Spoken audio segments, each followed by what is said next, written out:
Hey, what's going on, guys? And welcome back to episode 11, part 2 of Kerbal Space Program.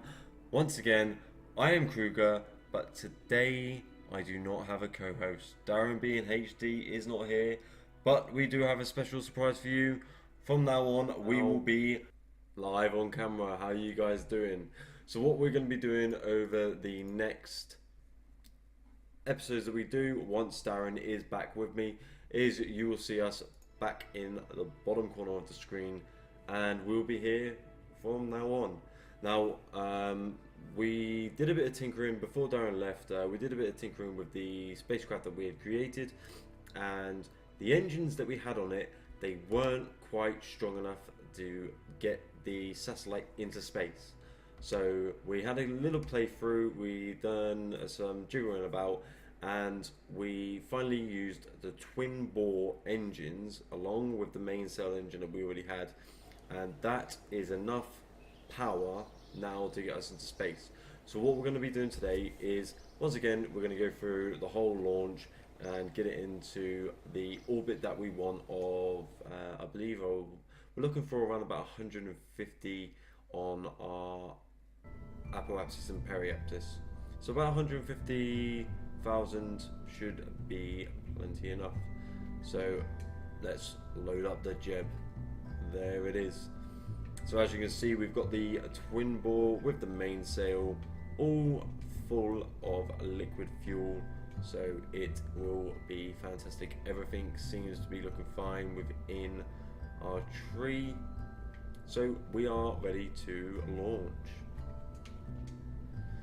So on this one, it's going to be that we launch this into space, we set it into its orbit around Kerbin, and then obviously we need to build the other parts that are going to go onto the space station. So everything is set, let's launch this. Like I did state in the last episode, we are now on the Xbox One X. Oh, wrong one. It's been a while since I played. On the Xbox One X, so we should have all the visual enhancements. Let's slow this down, as we don't want to be going too far into the van. So, Defee Kerman is our pilot for this mission, and we will be leaving her there.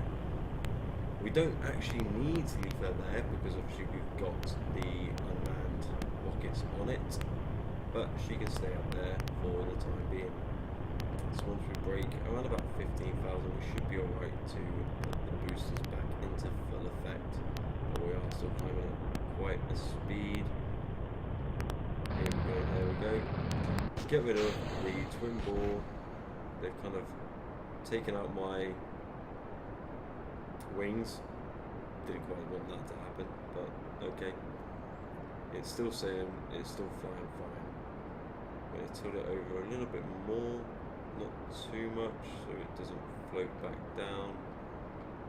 Hopefully we can hold around about there, because I need to check the apparatus at the moment. Actually, I don't want to climb in too high. 80,000, that's plenty fine.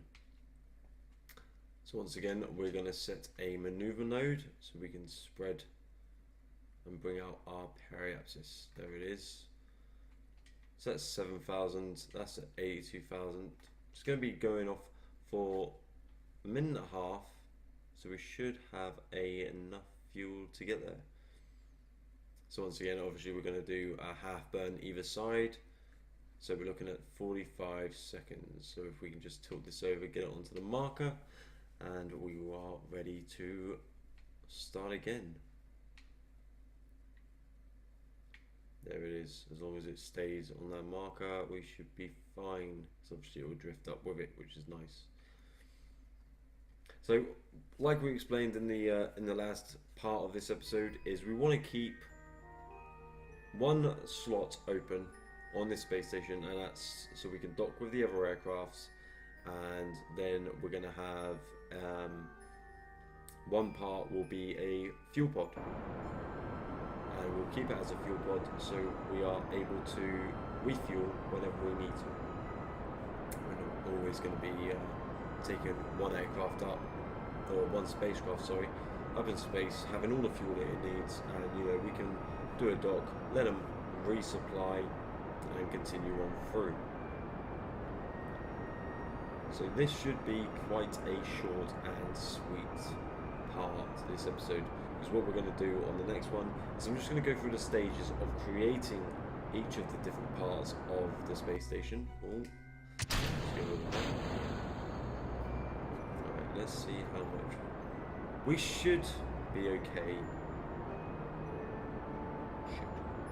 Maybe I should have transferred some fuel over from this into the old part. Nonetheless, we should be alright. Let's just see if we can tilt upwards. Maybe it might push our rotors out a bit faster. We'll go with this for now.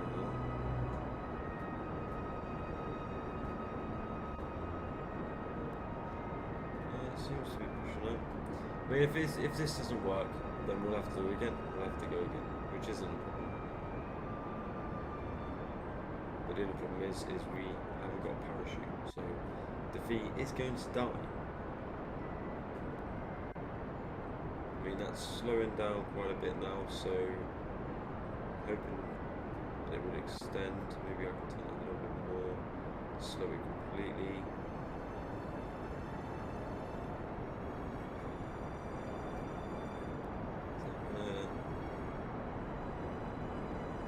Very slowly moving out, isn't it?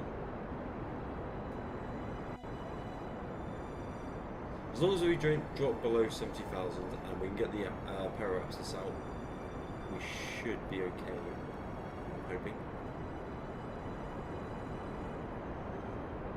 It is moving it ever so slowly. I'm not sure actually, I'm not sure if this is going to work. I think there might be another funeral. I think Darren B and HD was quite fond of the 3 as well. Nope, we're slowing down, so we're climbing. We are climbing, so it is moving, which is good. That's fine, as long as we climb. We've got plenty of fuel. I'm not sure if we've got plenty of fuel to get out there.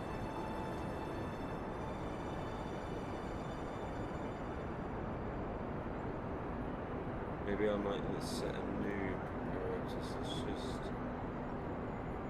push this over until that timer stops climbing. As soon as the timer stops climbing, so it's set at 30 seconds now, it means that we're heading in the right direction.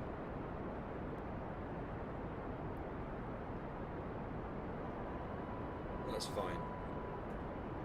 Yep, everything seems to be moving correctly now. That's being pushed out even more.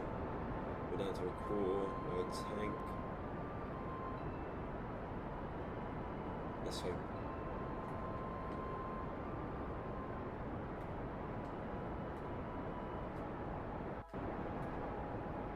An eighth of the tank. Power ups is coming out. It's about to pop out the other side. A little bit more. I mean, obviously we're not at where we want it to be. So let's kill the engines there. We have got not a lot of fuel left, which is fine. I mean, if we have to stick to the space station at 80,000, we stick at 80,000. It's not a problem whatsoever. Obviously, it's not ideal for what we want, because we kind of want the space station to be higher than the than our orbit of Kerbal. But these things happen. Let's push around till we get onto it a bit more. There we go, and tiny bit more. Obviously, I want to get this as close as possible to 80. Obviously, it's not going to float back down into Kerbin's atmosphere anymore, due to the fact that it is. Sorry, I've been a complete noob. I wasn't watching an apple. I was not watching an apple. That's why we weren't able to get it pushed out. So let's sit back onto the apple. There we go. So that's at 81 and 83. We got a little bit of fuel. Maybe I can push it out to 100. So let's just drift around to our periapsis. Obviously I'm going to set it back to prograde, and what we're going to do right now is put that on. So I am able to set it out to prograde. So coming around to the periapsis, 9 seconds, let it drift back around, get into the periapsis, onto the prograde marker, get a periapsis that's 90, and then try and do the same again for the apoapsis that's 90. Because I don't want these being too far apart, that's my only concern. I don't want to be drifting one way and drifting another for when we come to do the docking sequence for the 4 or 5 different parts that we're going to be using. So we can cut that there, a little bit more, that'll do. Come on, drift back round. So we're looking for 91,071. Like I said, it's not ideal, but it will do. 91,000, a little bit too wide. How much fuel we got? Can I set this to 100? If I can get it to 100, it'd be a nice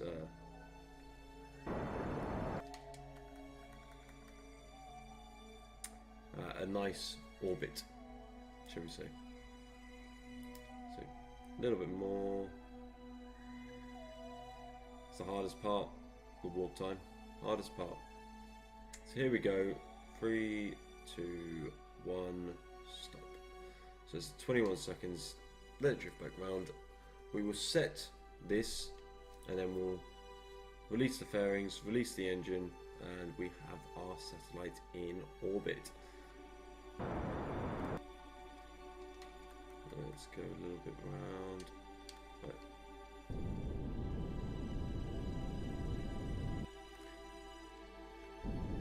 There we go.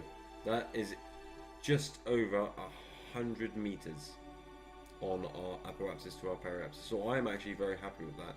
So here we go. We're going to release the fairings. We're going to release the engine.